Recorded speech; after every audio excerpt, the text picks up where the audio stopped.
So what do you know at the end that you wish you had known at the beginning? Well, by nature, I kind of like to learn about things as I go.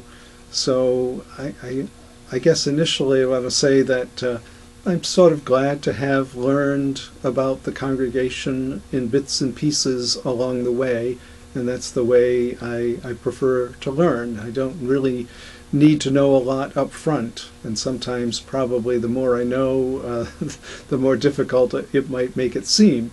But I've enjoyed step-by-step journeying together as a congregation, learning about each other, because it really has been mutual as I've gotten to know the church and as people in the church have gotten to know me, bit by bit, affirming each other and just feeling that we could truly be pastor and people together. There are things that I would have liked to have known that should have been told me probably by the bishop at the time, but were not, as is often the case in our connectional system. Not enough information is passed along, but I don't really regret any of that looking back on it now, and I learned what I needed to learn as I journeyed with the congregation, and that has served us well, and I'm grateful again for the journey together. What opportunities or challenges do we as a congregation face as we continue into the future? Well, we're in the year 2012, just having observed the 150th anniversary of the church as a congregation in 2011.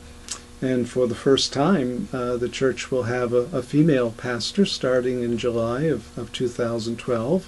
And although for some people that may present itself as a challenge, I think overall it's going to be a wonderful experience as a female pastor gifts just by virtue of gender, but of course each pastor brings unique gifts in and of themselves, and I'm looking forward to hearing and following some of the things that the church experiences as they embrace their new pastor and experience some of the uniquenesses that she will bring to the church as well. The church building continues to age, and there will of course always be challenges to make sure that it's a safe and comfortable place, not just for the church members but for the community that uses it.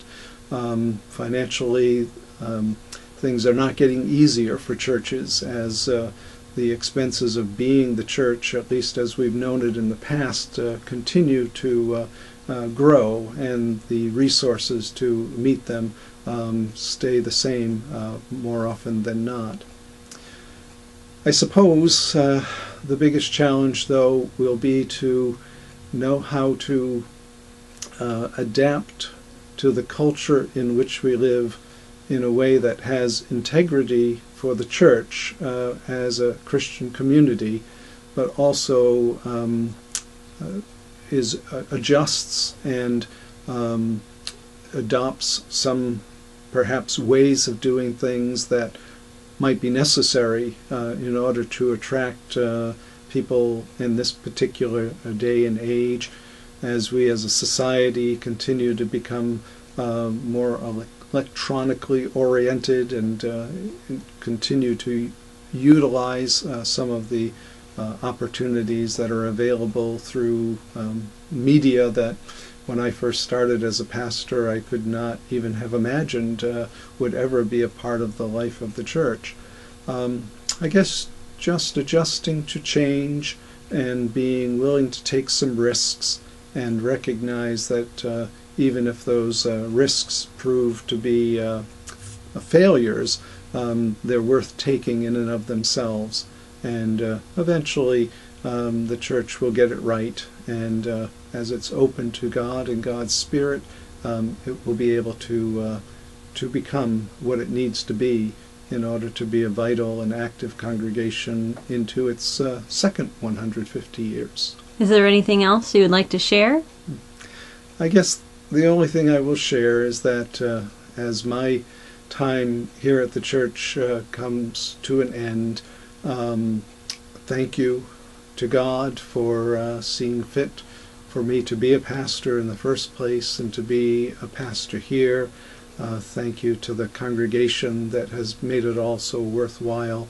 To the many people who have been a part of my daily life, our staff and people who've come in and out of the church during the course of time, who are just so much a part of who I am and what this time has meant for me. Just thank you, thank you, thank you. Well, and thank you to you, Pastor Rich, and we wish you well in the future. Thank you, Carrie.